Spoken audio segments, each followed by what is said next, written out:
Hola, buenas, muy buenas, bienvenidos y bienvenidas, gracias por recibirnos en sus hogares, en el bar o en la oficina, en Santo Domingo o en cualquier ciudad de Estados Unidos.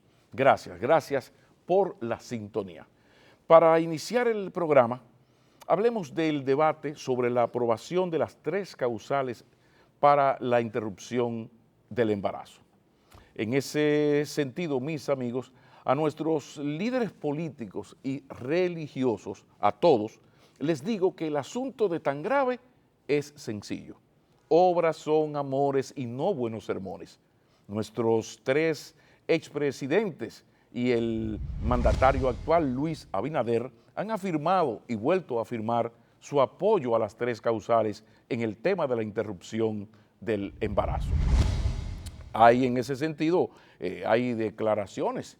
Incluso en el caso del presidente Danilo Medina hubo hasta un proyecto de ley sometido al Congreso sobre el asunto, pero que los legisladores PLDistas de entonces, tan sellogomígrafos, ellos en los mandatos de su partido, en esa ocasión, vea usted qué vaina, pues sospechosamente enfrentaron a su presidente, no le escucharon, en una pose de cinismo y relajo que el pueblo dominicano no merecía antes y no merece ahora. Los 4 presidentes han apoyado el asunto. Sin embargo, ¿qué ha ocurrido? Bueno, que a la hora de cumplir, y esto aunque el PRD entre el 98 y el 2004 y el PLD entre 2004 y 2020 controlaron los 3 poderes del Estado, el asunto, el hecho fáctico real es que no han aprobado las 3 causales. Obras son amores y no buenos sermones. Esta vez y hasta este momento, todo apunta a que para no ofender a lo que yo llamo Joseph Adolphe Torquemada y a quienes confunden el Estado social de derecho que disfrutamos los dominicanos, que confunden esto con una dictadura religiosa, entiéndase, una teocracia, ahora la salida será festinar las 3 causales con el cuento de no introducirlas en el Código Penal que se discute y dejarlo para después, es decir, para nunca, incluyéndolo en una ley especial que de tan especial pues no existirá. Entonces, el PLD opositor y el gubernamental Partido Revolucionario Moderno deben saber que donde las dan las toman, que el país nacional cambió, que una plaza con el alma llena de banderas sigue ahí, que a los señores Torquemada ya no les será tan fácil como en la Inquisición seguir quemando mujeres en sus hogueras o dejarlas morir en el tugurio de un quinto patio de un barrio pobre. Si bien es cierto, es la verdad que estos Torquemada modernos tiran a quemar desde sus hogueras, especialmente en las campañas electorales, no es mentira que en la democracia y sus elecciones la voz del pueblo es la voz de Dios. Obras son amores y no buenos sermones. Señores políticos del gobierno y de la oposición, si duro es contradecir a Torquemada y sus hogueras, más duro y peligroso es no cumplir la palabra empeñada. Que por consejos, entonces que por consejos no quede.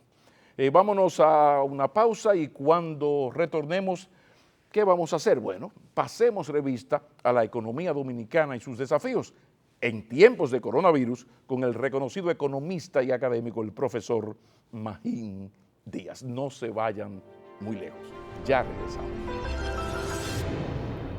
Dentro de todo, yo creo que se ha manejado bastante bien los 2 gobiernos, el saliente y el entrante, porque tú has visto países desarrollados, muy avanzados, que literalmente han colapsado en algún momento.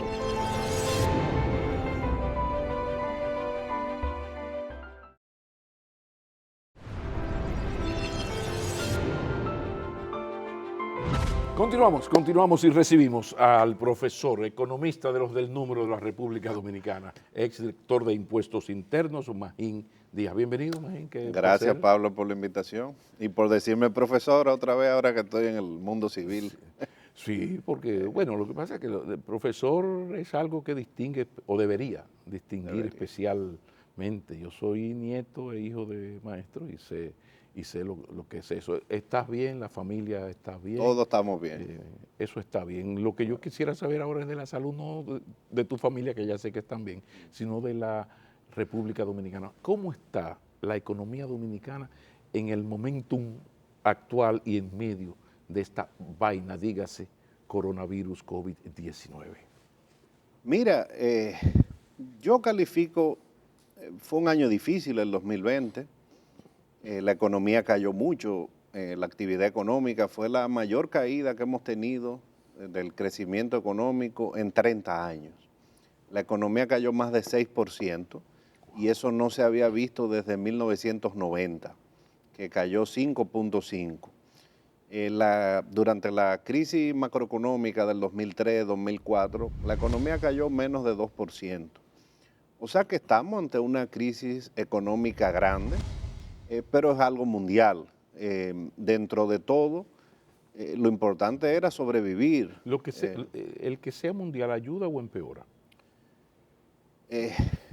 Yo ni sé, porque al ser mundial, bueno, el tema es, por ejemplo, el año pasado el 85% de los países tuvieron un crecimiento negativo, 167 países, eso no se había visto nunca. En la crisis del 2008 estuvo más centrada en los países desarrollados. Ahora tal vez haya más solidaridad a nivel mundial, sobre todo ahora que hay un nuevo gobierno en Estados Unidos. El tema es que nadie estaba preparado y por eso cuando me preguntan, dentro de todo yo creo que se ha manejado bastante bien los dos gobiernos, el saliente y el entrante, porque tú has visto países desarrollados, muy avanzados, que literalmente han colapsado en algún momento. Y eso no ha pasado aquí. El sistema de salud no ha colapsado, el sistema financiero se mantuvo estable, es decir, evidentemente la economía cayó, porque fue el mismo gobierno que le dijo a las empresas y a las personas, no aquí, sino en todo el mundo, váyanse a sus casas, cierren las empresas, cierren los comercios, y ahí vino entonces la crisis económica. Ahora, la prioridad era sobrevivir y sobrepasar ese año y sobrepasar este. Para eso hubo que gastar mucho, es decir, cayó la actividad económica, aumentó la deuda, aumentó el déficit, pero dentro de todo el sistema de salud pues, ha podido soportar la pandemia. No te puedo decir que fue un año bueno porque no lo es, cientos de miles de personas han perdido sus empleos, pero dentro de todo se pudo manejar y sobrevivir de la mejor manera posible. Sí, hay algo que me llama la atención. Sectores como Zona Franca se recuperaron de una manera increíble, el mismo sector construcción, o sea, dentro de la pandemia. O sea, ¿qué explica? No solo eso, te tiro la otra ahí mismo. El asunto, por ejemplo, del manejo de la política económica y distingo el tema de la estabilidad macroeconómica. Fíjate que la República Dominicana tiene 20 años con unos niveles, incluso pasó la crisis 2007-2008, o sea, una cosa que llama la atención, se cambia el gobierno, aparece el COVID y con nuevas autoridades la República Dominicana sigue ese ritmo de estabilidad que uno a veces no se compara, pero a veces es bueno compararse. Mira, nunca hay que subestimar el tema de la estabilidad macroeconómica. Hay gente que dice, con eso no se come, con la macroeconomía. Y parece que están equivocados. Están muy equivocados. Con la macroeconomía sí se come. Sí. Las crisis son terribles. Por ejemplo, alcanzar los niveles de pobreza previo a la crisis del 2003-2004 nos tomó casi 15 años. Una crisis macroeconómica se puede llevar hasta una generación de progreso. Ahora, sí hubo crisis, y esto es importante, no hay una sola definición de estabilidad macroeconómica. El año pasado la economía cayó, el déficit aumentó, aumentó la deuda y yo te diría, fue un año que se mantuvo la estabilidad, no colapsó el sistema. Tú mencionaste que la zona franca resurgió la construcción. Obviamente, ¿qué fue lo que pasó? Tuvimos que aprender a convivir con la pandemia. Durante unos meses todo el mundo trancado, no sabíamos qué hacer, pero bueno, entonces te iba a matar la crisis económica, no la de salud.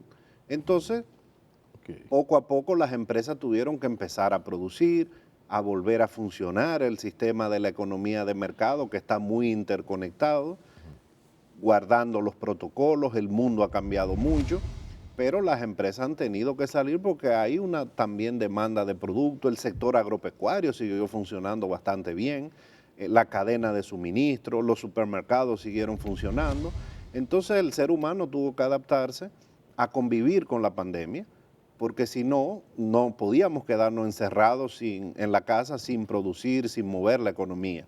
Si no te mataba la salud, te iba a matar la economía. Es un balance. Obviamente hay sectores que van a durar más tiempo, como el turismo, los restaurantes, los bares, discotecas, ese sector que se agrupa siempre como hospitalidad o hospitality. Sí. Ese está más afectado, pero también irá resurgiendo. Ya han venido turistas y en la medida que se aumente la vacunación en el mundo, pues seguirán viniendo, en algún momento retomaremos el camino. Ahora, ¿qué hicieron los gobiernos? Bueno, vamos en ayuda. Todo el mundo dijo, bueno, el gobierno tiene que ayudar. Y por eso el déficit aumentó tanto. Se crearon programas sociales en cuestión de semanas y eso demostró una eficiencia del Estado Dominicano muy grande. Programas que a partir de agosto se mantuvieron y se mantienen a la fecha.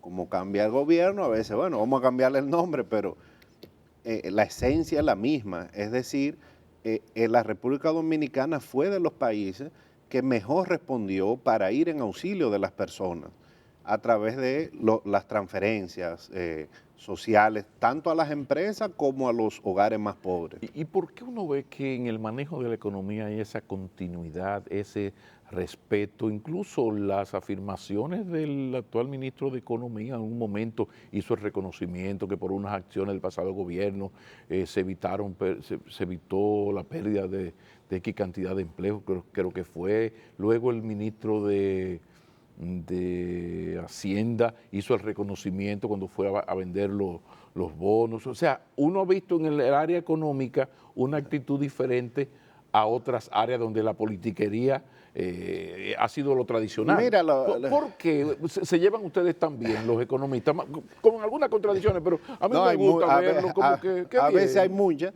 Una Sí. cosa es la política porque entonces la pandemia coincidió con un año electoral.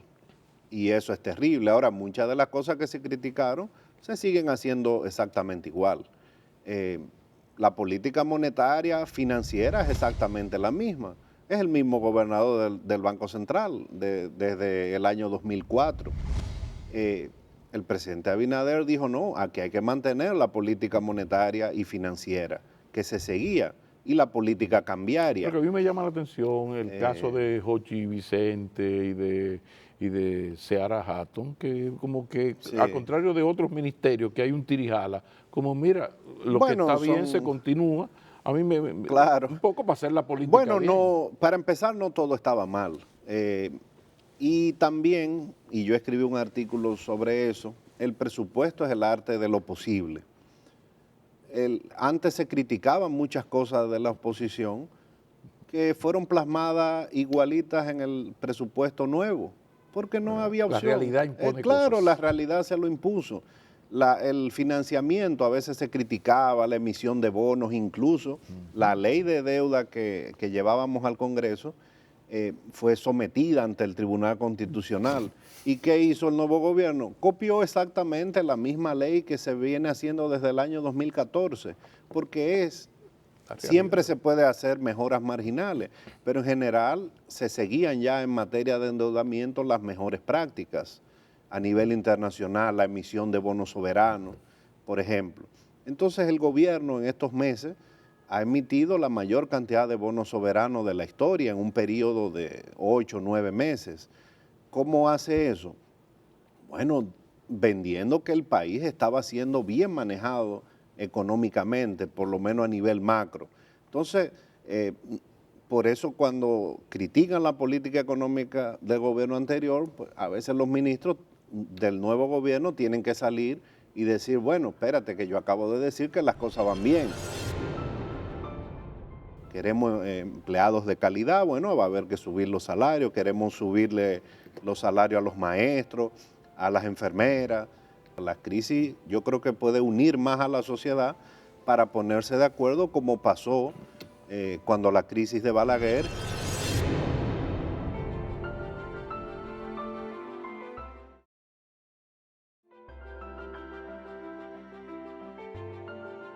Ahora, siempre había cosas y hay cosas que mejorar. Lo que yo no creo es que estaba todo mal, eso no es así. Y la mejor muestra es que tenemos la misma política de endeudamiento, la misma política presupuestaria, la misma política monetaria, financiera, cambiaria.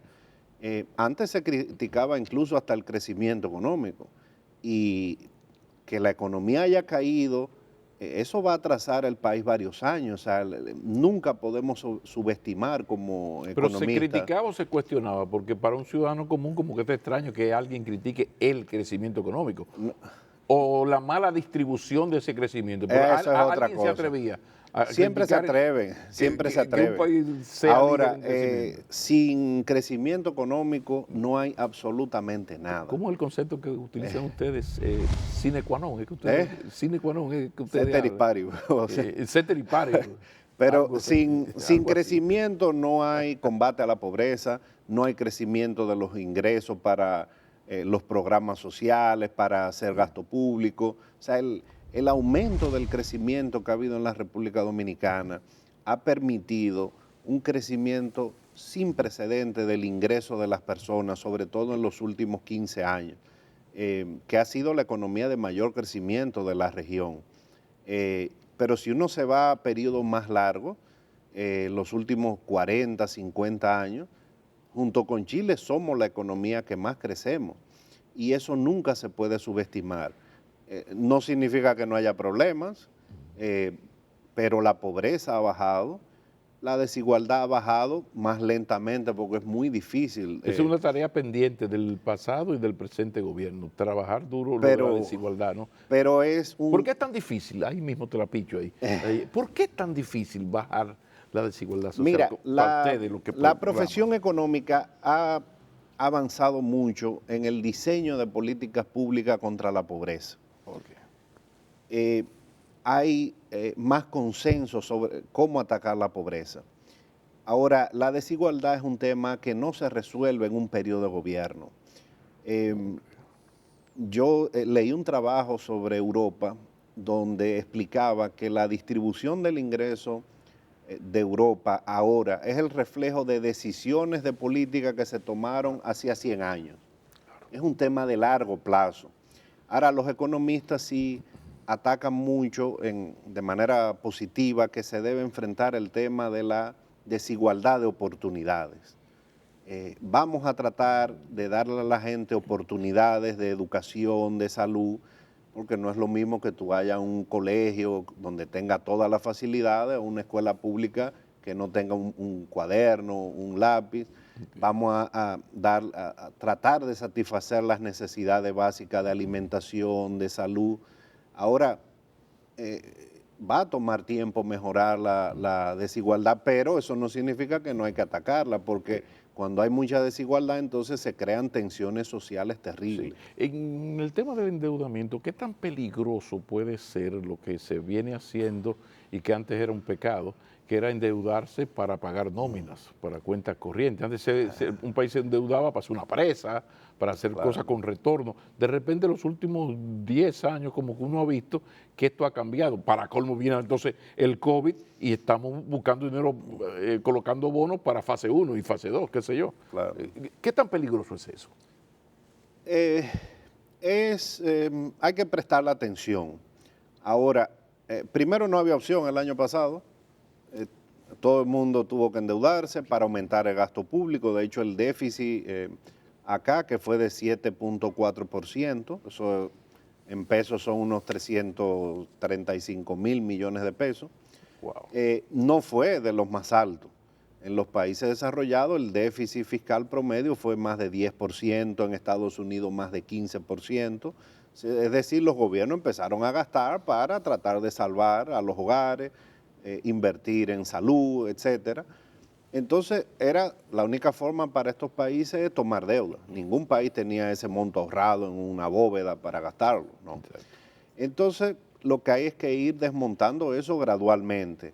En un mundo ideal, bueno, tú te endeudas para proyectos de largo plazo. El tema es países con poca capacidad de recaudación como esta, pues también tienen que endeudarse para gasto corriente. Ahora, hay gasto corriente que es productivo, porque ahí hay gasto en educación que es gasto corriente. Entonces, no está claro si eso es un gasto malo o no. Hay gasto ahí que es en medicamentos, que es gasto corriente. Entonces, hay que ver la definición. El tema es que tenemos que definir cuál es el tamaño del Estado que queremos de aquí en adelante, cuánto queremos gastar en salud, en educación, en infraestructura, en todos los rubros que demanda la población, porque todo el mundo critica a los gobiernos, pero todo el mundo quiere que el gobierno le dé algo. Y cada sector quiere su corona. Entonces tenemos que definir qué Estado queremos, cuánto vamos a recaudar y cómo vamos a cubrir la brecha que queda, de manera que sea sostenible.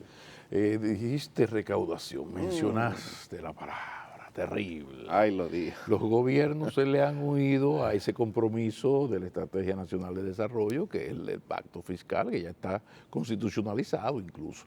Pero ahora no hay de otra. Y en el peor momento, ¿cómo hacer una reforma fiscal, pacto fiscal le llaman, que es inevitable porque hay que aumentar las recaudaciones en medio de este momentum económico y social? Bueno, ¿Cómo hacerlo? no, eso no es incompatible. La mejor reforma tributaria que se hizo en el país se negoció y se discutió y se estudió en medio de una crisis macroeconómica gigantesca, que fue la del año 1992. La crisis que venía de fines de los 80, la famosa crisis de los inorgánicos de Balaguer, que creó la inflación más grande que hemos tenido, creo que llegó a 80% la inflación en un año, la economía cayó, y se aprovechó ese momento para discutir cuáles iban a ser las reformas que nos iban a sacar de esa crisis, incluyendo la reforma tributaria. O sea, tú me estás diciendo que el hecho de que esté ocurriendo lo que está ocurriendo con la economía, los efectos de la pandemia, es a partir del pasado reciente, de los últimos 20 años, favorable, porque ahora los sectores más reticentes a entrar en esto saben que no hay de otra. Por ahí es que va la cosa. Yo creo que sí, y también es un momento, la crisis te da una oportunidad para tú sentarte a negociar como sociedad, bueno, ¿cómo vamos a salir de esto? Yo creo que hay que diseñar una transición, pero hay que diseñar también una nueva fiscalidad de aquí en adelante. ¿Queremos gastar más en salud? Bueno, ¿de dónde vamos a sacar el dinero? ¿Queremos seguir gastando en educación? ¿Queremos más carreteras? ¿Queremos más infraestructura? ¿Queremos mejorar los salarios al empleado público? Aquí se habla mucho de la nómina pública, pero el salario promedio de un empleado del gobierno es menos de 30,000 pesos. Entonces, los países que se han desarrollado, la burocracia estatal gana igual o mejor que en el sector privado, porque hay calidad, tú quieres atraer a lo mejor. ¿Por qué el Banco Central es la referencia en el país como institución pública? Porque es una institución que le da estabilidad al empleado, paga buenos salarios, entrena, invierte en sus empleados, así como en su momento lo ha hecho la Dirección de Impuestos que me tocó manejar. Entonces tenemos que definir el Estado que queremos. Queremos empleados de calidad, bueno, va a haber que subir los salarios, queremos subirle los salarios a los maestros, a las enfermeras. O sea, esa discusión yo creo que es el momento. El hecho de que haya una crisis no es incompatible. La crisis yo creo que puede unir más a la sociedad para ponerse de acuerdo, como pasó cuando la crisis de Balaguer, que de hecho ahí fue que se hizo la reforma tributaria, la reforma arancelaria, la reforma laboral, que que todavía están vigentes. Tenemos los códigos laborales y tributarios vigentes desde esa época. De Entonces, hecho, siempre se dice que tanto la estabilidad económica como la política tiene que ver con la crisis del 92 y del 94. O sea, momentos terribles. correcto. O sea, Pero el eso primer cosecha. gobierno del presidente Fernández claramente se benefició de todas esas reformas, Claro. porque toman un par de años que las reformas maduren y fueron los años de un altísimo crecimiento y reducción de pobreza. Los contenidos inevitables, innegociables en ese pacto fiscal. Me imagino que la revisión de las exenciones una por una es una cosa innegociable, por ejemplo. Pero, ¿cómo tú ves ese pacto fiscal? ¿Los contenidos? ¿Por dónde? Yo creo que hay que empezar por el principio. Una cosa, Eso es algo básico. Una cosa. Sí, una cosa filosóficamente profunda, porque no podemos hablar de qué impuesto vamos a poner. Primero hay que hablar qué Estado queremos y en el fondo, ¿qué dice la estrategia de desarrollo? Yo no sé si ese era el objetivo, yo no participé, pero lo que queremos es ir a un Estado parecido a los de Europa. ¿Por qué? Bueno, para el año 2024, el objetivo, la meta de recaudación era 24% del PIB.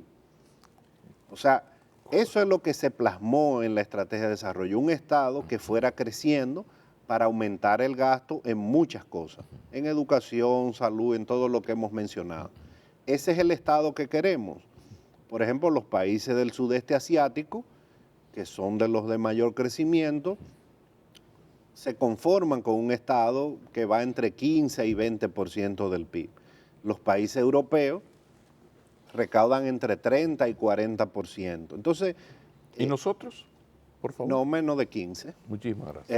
Entonces, ahora sí hay un consenso en la profesión, en las mejores prácticas a nivel internacional. El consenso que ha surgido en los últimos 20 años es que para satisfacer lo mínimo que un Estado debe hacer para tener una sociedad con cierta cohesión social, satisfacer las necesidades básicas, infraestructura y eso, debe ser entre 18 y 20% del PIB. Es muy difícil recaudando 13, 14% lograr eso. Hay países que pueden recaudar de impuestos 15%, pero entonces tienen petróleo que le da 10% del PIB. Chile puede tener una recaudación, pero el cobre le da 2, 3 o 4 puntos adicionales de gasto. Panamá tiene su canal, que le da 3 o 4 puntos del PIB. Entonces, bueno, nosotros no tenemos eso.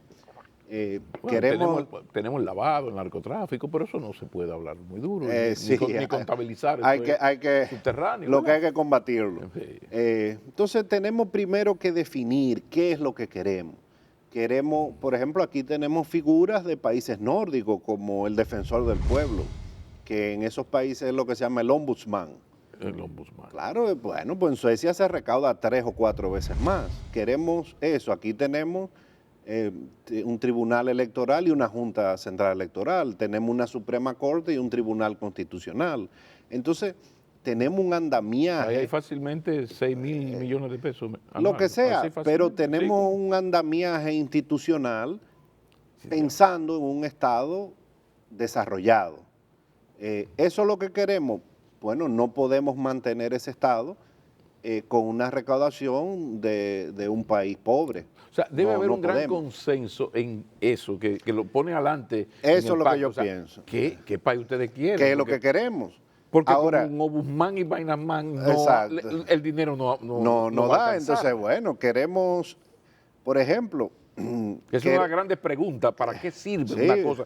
11 de cada 10 dominicanos no saben para qué sirve. Queremos, por ejemplo, combatir la corrupción y la impunidad que hay que hacer. Eso cuesta. Entonces hay que aumentarle el presupuesto a la justicia, a la procuraduría. No hay con fiscales desbaratados en Toyota 98, así. Entonces, eso cuesta también. Entonces, somos de los países que menos dinero le da al sistema judicial, al Ministerio Público, en comparación con América Latina y ni hablar de otros países. Entonces, antes de hablar de qué figuras impositivas, yo creo que hay que hablar de vamos a mantener ese estado que pensamos en la estrategia de desarrollo, eso es lo que queremos, y bueno, a partir de ahí entonces vemos.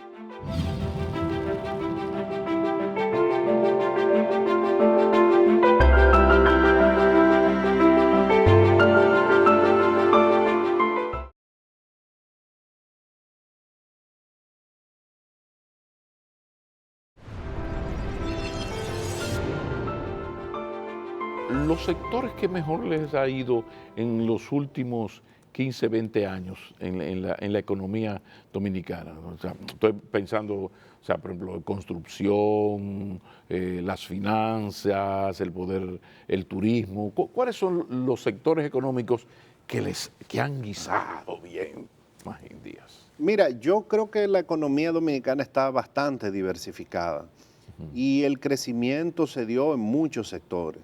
Se dio en el sector de zona franca, hubo crecimiento después de una crisis.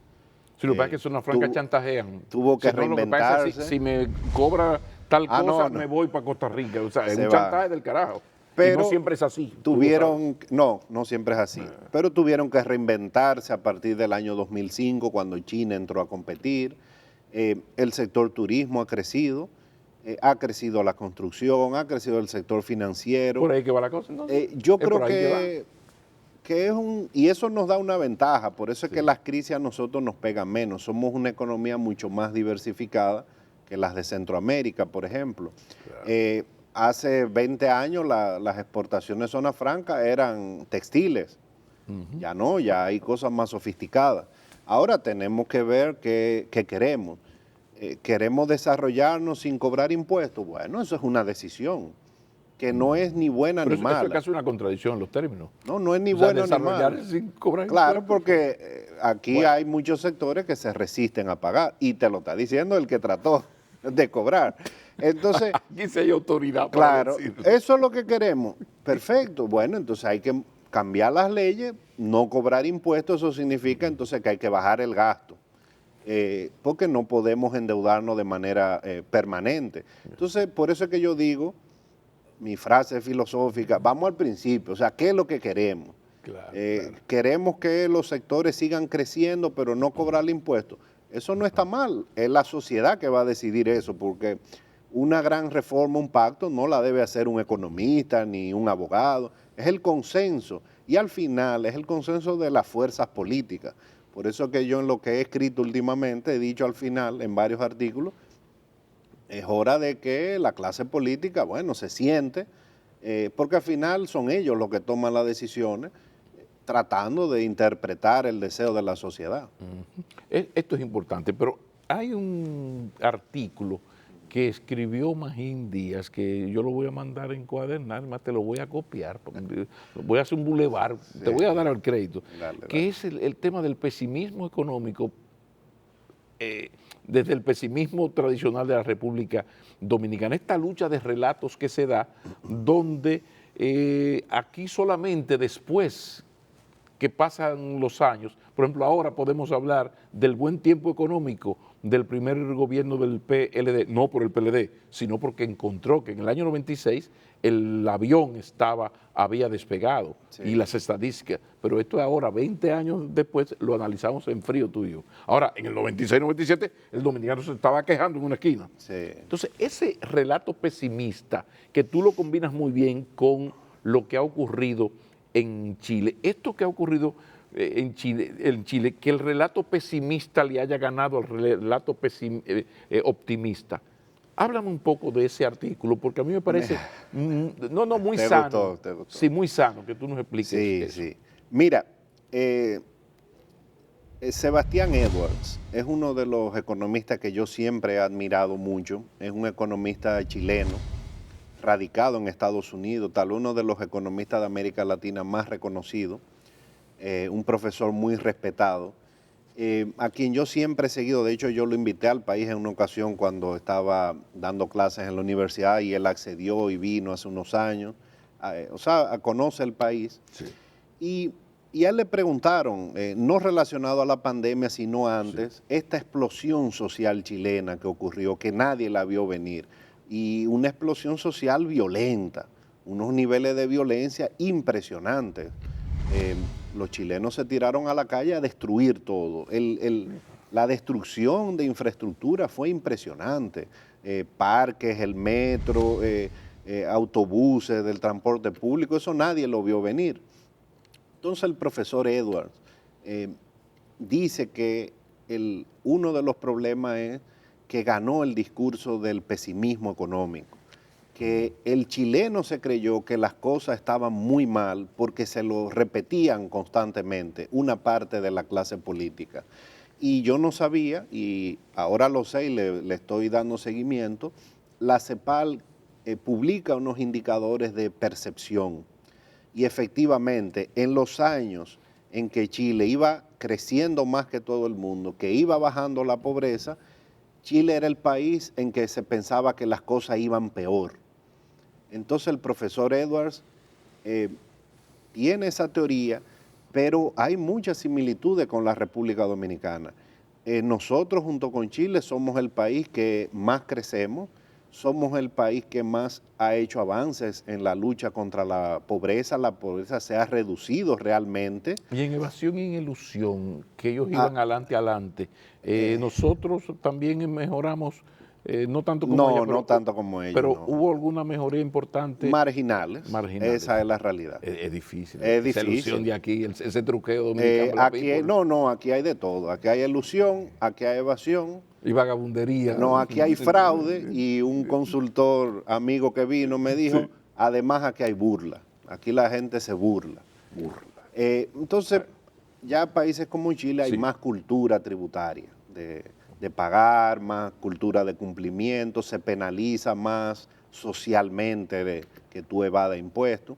Ahora, aún así, hubo un desastre que incluso ha causado problemas de gobernabilidad, o sea, la discusión en Chile se ha vuelto más difícil en la clase política, pero vuelvo y reitero, hay mucho parecido, porque aquí todo se critica y no es así. El país ha avanzado, eso no significa que no haya problemas, pero el avance que ha habido en los últimos 30 años ha sido impresionante. De no haber sido por la crisis del 2003-2004, que fue una crisis dura, que hizo que aumentara mucho la pobreza, la desigualdad, el país tuviera unos niveles de ingresos ya mucho más altos.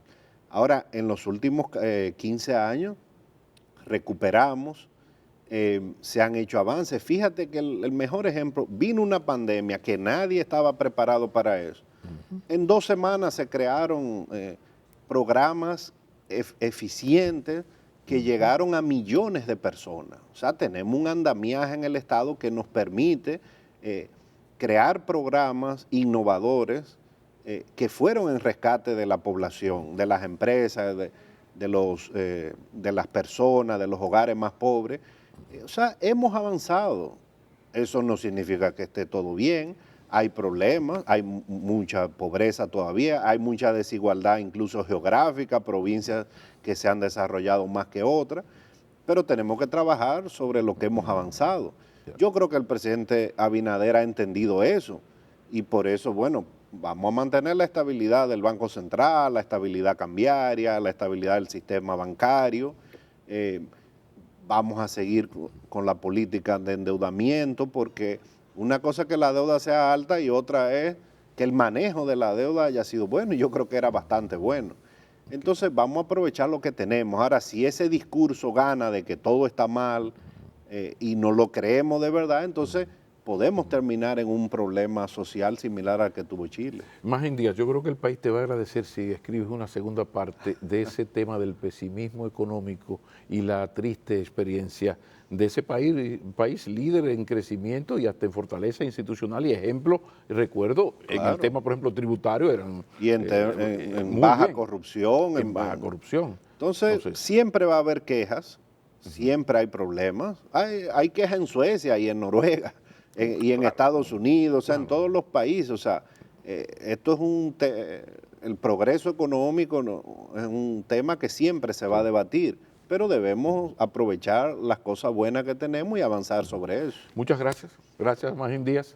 Bueno, gracias a ti por la invitación. Y reitero el reconocimiento por esa vocación para la objetividad y el lucir más científico que político, aunque todos somos de alguna manera agentes políticos. Muchísimas Claro, gracias. no, gracias a ti por invitarme. Feliz resto del día o de la noche, no importa.